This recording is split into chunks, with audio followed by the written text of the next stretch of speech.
होंगे। और जैसा कि मैं आप सबको रिवीजन करा रहा हूँ और उसी रिवीजन की सीरीज़ में जो वीडियोस हैं वो बिज़नेस स्टडी से रिलेटेड है। यानी आपने अगर बिज़नेस स्टडी की तैयारी नहीं की है तो आप इस वीडियो के माध्यम से अपनी जो है बिज़नेस स्टडी की तैयारी कर सकते हैं, ठीक है ना।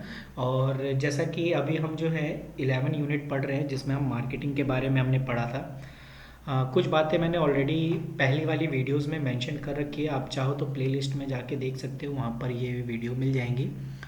और ये जो दूसरी वीडियो है पार्ट 2 वो मैं आज स्टार्ट करूँगा, जिसमें हम जो है यहाँ से पढ़ेंगे प्राइस ऑब्जेक्टिव। यानी प्राइस का मतलब क्या होता है, ठीक है ना। तो पहली चीज़ ये होना चाहिए, प्राइस तो हम जानते हैं किसी भी वस्तु की कीमत, ठीक है ना।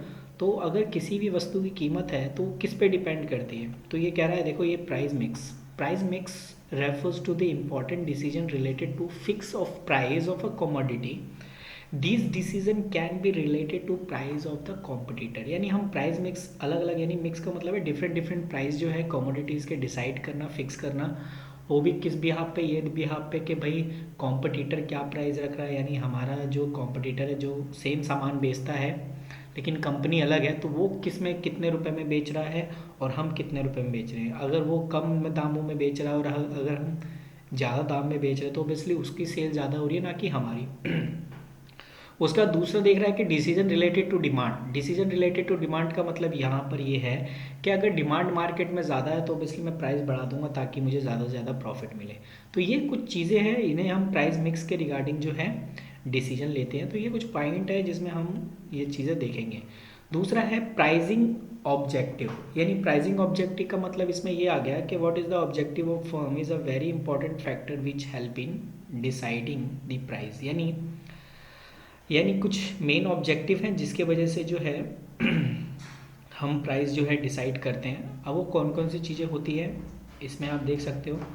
पहला है ऑब्टेनिंग मार्केट शेयर लीडरशिप। यानी अगर आपको पूरे मार्केट को कवर अप करना है उसके रिगार्डिंग आप जो है प्राइस में क्या रखोगे, ये भी आपको डिपेंड करना है। क्योंकि अगर पूरे मार्केट का शेयर अप कवर अप करना चाहते हो तो आप अपनी प्राइस लो रखोगे। जैसे अगर आपने देखा होगा कि जियो की सिम पहले फ्री में मिल रही थी, ठीक है ना।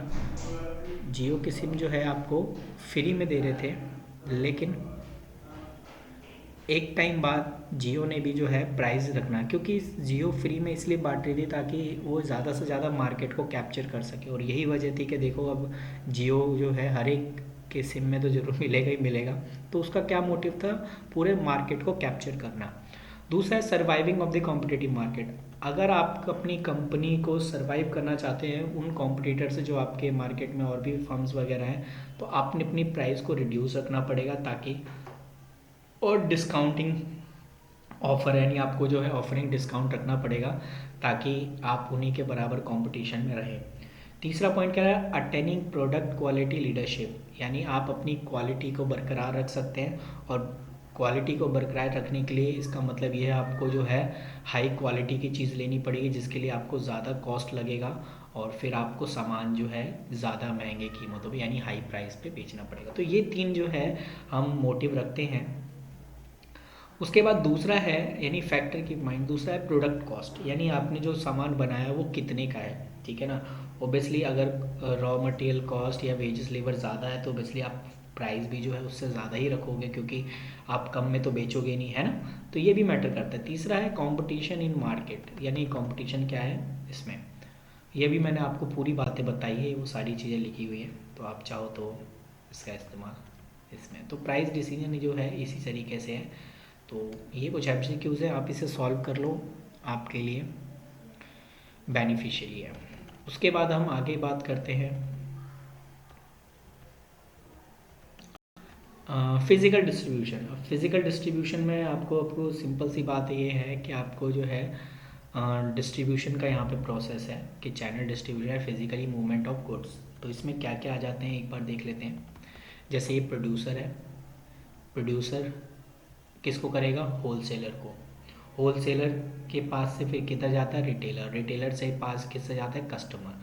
तो याद रखना इसी को कहते हैं चैनल डिस्ट्रीब्यूशन, कि प्रोड्यूसर से होलसेलर, होलसेलर से रिटेलर, रिटेलर से कस्टमर। और जब प्रोड्यूसर यानी जो मैन्युफैक्चरर है डायरेक्ट कस्टमर को सामान बेचता है उसको कहते हैं डायरेक्ट सेलिंग। या हम बोलते हैं डायरेक्ट मार्केटिंग। यानी इसमें जो है कोई बीच में मिडल मैन नहीं आ रहा, डायरेक्ट जो मैन्युफैक्चर है कस्टमर को सामान बेच रहा है, यानी यहाँ से यहाँ बेच रहा है, ये बीच में दो लोग कोई काम नहीं आ रहे। तो इसका मतलब इसको क्या बोलते हैं हम, चैनल ऑफ डिस्ट्रीब्यूशन बोलते हैं। ठीक है, ये सारी चीज़ें हैं इसी से रिलेटेड है चैनल डिस्ट्रीब्यूशन में। ठीक है, तो ये कुछ बात है।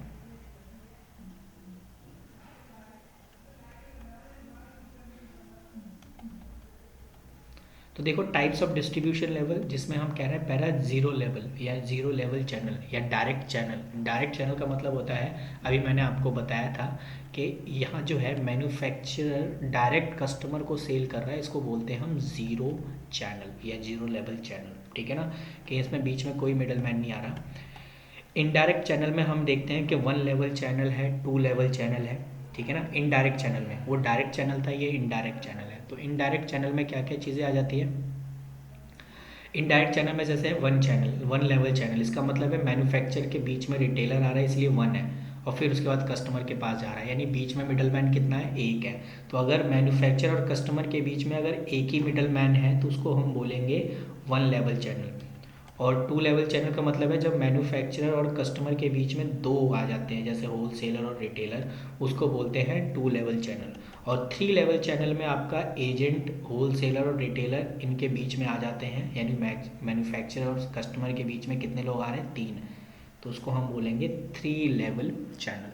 ठीक है, तो ये है आपका डिस्ट्रीब्यूशन, फिजिकली डिस्ट्रीब्यूशन। ठीक है ना, अब आगे कह रहा है कि कौन कौन से कंपोनेंट होते हैं कोई भी फिजिकल डिस्ट्रीब्यूशन के लिए। ठीक है ना, तो सबसे पहले हम क्या करते हैं, ऑर्डर करते हैं। जैसे अगर आप ऑनलाइन कोई भी चीज़ ऑर्डर करते हो तो पहला चीज़, अगर आपको कोई चीज़ मंगवानी हो तो पहले आपको क्या करना पड़ेगा, ऑर्डर करना पड़ेगा। ठीक है ना, जब आप ऑर्डर देते हो सामने वाले को, उसके बाद आता है ट्रांसपोर्टेशन। ठीक है ना, यानी कि ऑर्डर देने के बाद आपको ट्रांसपोर्टेशन कर दिया जाता है उस गुड्स का, यानी वो उसके थ्रू, चाहे वो वहाँ उनके जो मेंबर है या आप कह दो जो सैलरी बेसिस पे काम कर रहे हैं उनके यहाँ एम्प्लॉय वगैरह, उनके थ्रू जो है ट्रांसपोर्टेशन कर दिया जाता है। उसके बाद ट्रांसपोर्टेशन करने के बाद ये वेयर हाउस वगैरह भी बनाया जाता है, जहाँ पे ट्रांसपोर्टेशन के बाद उसको गुड्स को वहाँ रखा जाता है ताकि नियर बाई एरिया में जो है टाइम से टाइम आपको भेज सके। इसलिए आपने देखा होगा 2-3 दिन का टाइम लगता है।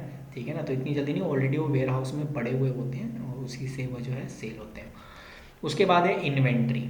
Inventory inventory refer to maintain of stock of goods, यानी आप जो है हर एक टाइप्स के गुड्स को जो है एक स्टॉक करके रखते हो, इसी को हम इन्वेंट्री में शामिल करते हैं।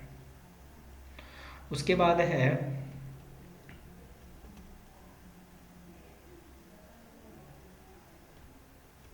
इसके बाद आप, तो ये है आपको एक छोटा सा कि डिसीजन फिजिकल डिस्ट्रीब्यूशन में पहले हम ऑर्डर प्रोसेस करते हैं, फिर उसे ट्रांसपोर्टेशन कर दिया जाता है जहाँ वो वेयर हाउस में रहता है, और वहाँ पे उसे इन्वेंट्री मेंटेन किया जाता है। ठीक है ना, स्टॉक में। तो ये कुछ पॉइंट्स हैं, आप इस पॉइंट्स में आप चाहो इसका MCQ कर सकते हो। अब आते हैं लास्ट पॉइंट पे, और वो है हमारा प्रमोशन। ठीक है, तो प्रमोशन में हमें क्या क्या पढ़ना है। प्रमोशन आप समझते हो ना, कि मैं अपने गुड्स का जो है मार्केट में वाहवाही करवा रहा हूँ कि भाई आओ मेरे सामान को ख़रीदो।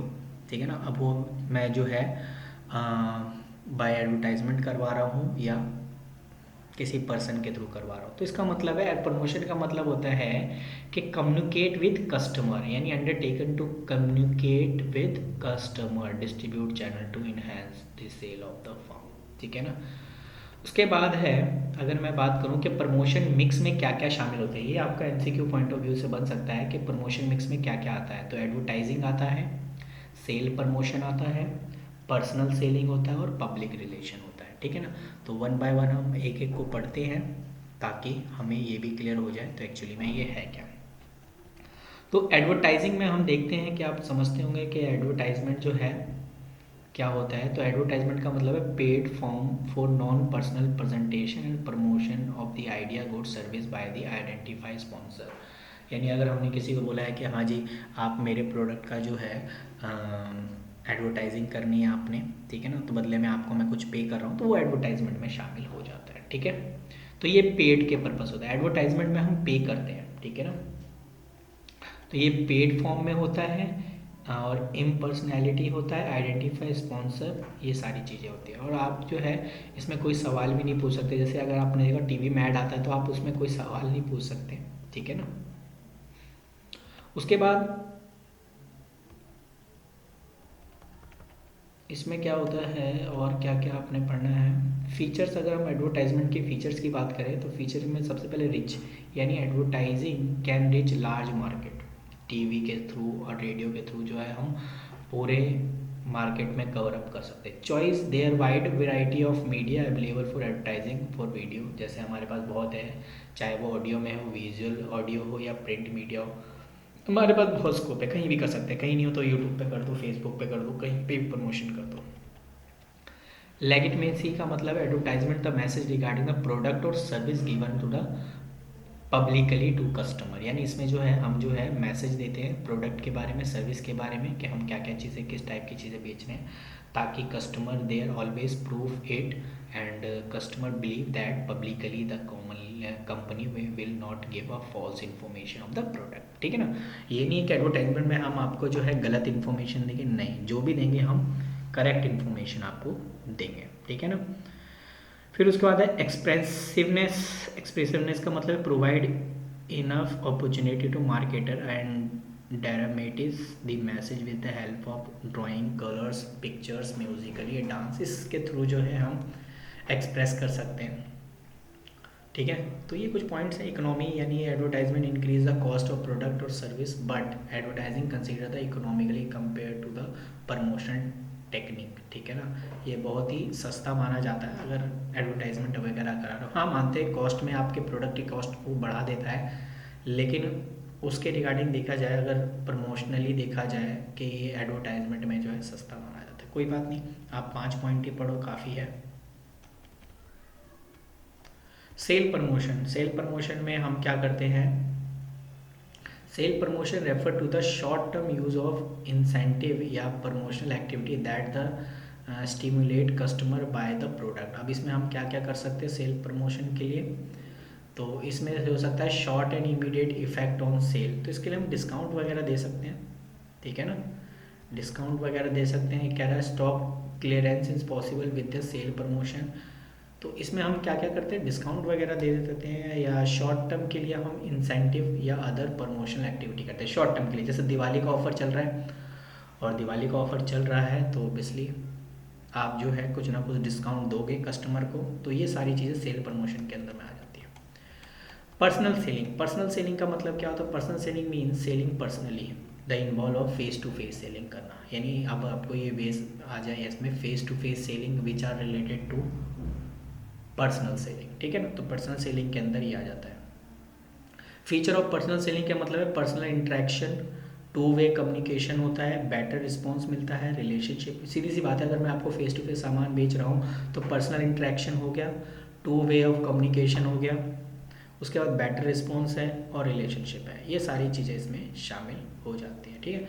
तो उसके बाद ये ना रिलेशनशिप में यार सीधी सी बात है, एक बायर और सेलर का रिलेशन बन जाता है कि आप जो है उस कस्टमर की दुकान से जो है कस्टमर सामान खरीदता रहता है, ठीक है ना, क्योंकि उसको पता है कि वो दुकान उसकी है और अच्छा सामान बेचता है, तो ठीक है। और उसके जो डाउट होते हैं अच्छे से उसके डाउट को क्लियर भी करता है। तो ये डिफरेंस बिटवीन आप देख सकते हो एडवर्टाइजमेंट एंड पर्सनल सेलिंग, एक बार पढ़ लेना, बस सिर्फ पढ़ लेना और कुछ नहीं। कॉस्ट देख लेना, किस में कॉस्ट ज़्यादा है, किस में कॉस्ट कम है, बस, और कुछ नहीं इसमें पढ़ना आपने। Okay okay okay. उसके बाद आता है पब्लिक रिलेशन। ये वाला क्या होता है, पब्लिक रिलेशन और एडवर्टाइजमेंट में फ़र्क क्या होता है। एडवर्टाइजमेंट में हम पैसे देके अपने प्रोडक्ट की मार्केटिंग करते हैं, यहाँ पर पब्लिक रिलेशन का मतलब ये होता है कि अगर मैंने आपको अच्छा सामान बेचा है तो आप क्या करोगे, वो आप 3-4 लोगों को और बताओगे कि भाई यहाँ से सामान लो, ये सस्ता देता है। तो ये जो आपका बात आ जाता है, ये आपका पब्लिक रिलेशन के अंदर आ जाता है, ठीक है ना। तो ये कह रहा है कि पब्लिक रिलेशन में क्या क्या, तो public relation evaluate public attitude, identity the policy and procedure of an organization with the public interest to earn public understanding and acceptance, ठीक है ना। Public does not mean only customer but include the shareholder and supplier और intermediate. End customer ETC। तो इसका मतलब है public में ये सारे लोग आते हैं, सिर्फ कस्टमर को शामिल नहीं किया गया है। तो यहाँ से भी आपको पॉइंट बन सकता है, स्टेटमेंट दे सकता है कि पब्लिक में क्या क्या आते हैं। तो शेयर होल्डर, सप्लायर और इंटरमीडिएट सारे आ जाते हैं उसमें। उसके बाद करें डेफिनेशन की बात करें, डेफिनेशन ऑफ पब्लिक रिलेशन, तो कोई दिक्कत नहीं, इतना कुछ नहीं है। तो way of method tool of public relation bye news, speeches, event वगैरह कराना हो, रिटर्न मटेरियल्स भी आपको मिल सकता है, एंड पब्लिक सर्विस एक्टिविटी। तो ये सारी चीज़ें जो है ना, ये पब्लिक के अंदर में आ जाती है, पब्लिक रिलेशन में आ जाती है, ठीक है ना। न्यूज़ से आप उन्होंने सुना हो, या स्पीचेस, ठीक है ना, और या इवेंट वगैरह आपने कराया हो, मल्टीमीडिया टू या प्रेजेंटेशन मैच वगैरह, ये सारी चीज़ें यहाँ पे शामिल हो जाती हैं। उसके बाद आपका क्या आता है, उसके बाद आपका ये तो कीवर्ड है और कुछ नहीं है। खैर यही सारी बातें जो है, एक बार मैंने यहाँ जो आपको कराया है ना, आप इसका ब्रीफली तो नहीं, क्विक रिवीजन आप कर सकते हैं, और आप फटाफट इस पर क्विक रिवीजन कर सके, आपको जो है आपके डाउट क्लियर हो सकते हैं। तो आप इसके स्क्रीनशॉट लेके आप पढ़ सकते हैं, बहुत इजी बुक है और अच्छा एक्सप्लेनेशन दे रखा है, ताकि आपको ये सारी चीज़ों में कोई दिक्कत ना हो। तो खैर ये चैप्टर आपका ख़त्म होता है, और चैप्टर ख़त्म हो गया, इसका मतलब है आपका 11th यूनिट जो है पूरा ख़त्म है सिलेबस के अकॉर्डिंग। और यहीं तक आपका आ रहा है, आपका फर्स्ट टर्म में जो MCQ बेस पे जो आपका फर्स्ट टर्म है, इतना ही आ रहा है। इसके बीच की वीडियोस ऑलरेडी जो है चैनल पे अपलोड है, आप प्ले लिस्ट में जाइए, वहाँ पे बिजनेस स्टडी लिखा होगा 12th, आप उस पर क्लिक करिए, आपको सारी इन्फॉर्मेशन मिल जाएगी, ठीक है ना। बस फ़िलहाल तो आप इतना ही करिए, आपके लिए बहुत है। तो अच्छे से आप तैयारी करिए, आप अपने बिजनेस स्टडीज़ के लिए थोड़ा थोड़ा आप टाइम दीजिए। बाकी और सब्जेक्ट आपके अकाउंटेंसी और इकोनॉमिक्स, उस पर भी आप ध्यान दीजिए, और मैं आपको सारी वीडियोस भी अपलोड करवा ही रहा हूँ। तो दोनों मिलके इसके बारे में पूरा प्रॉपर स्टडी हो जाएगी, ठीक है। तो मिलते हैं आपसे अगली क्लास में, तब तक के लिए ख्याल रखिए, और अगर आप नए हैं तो चैनल को सब्सक्राइब करना ना भूलें।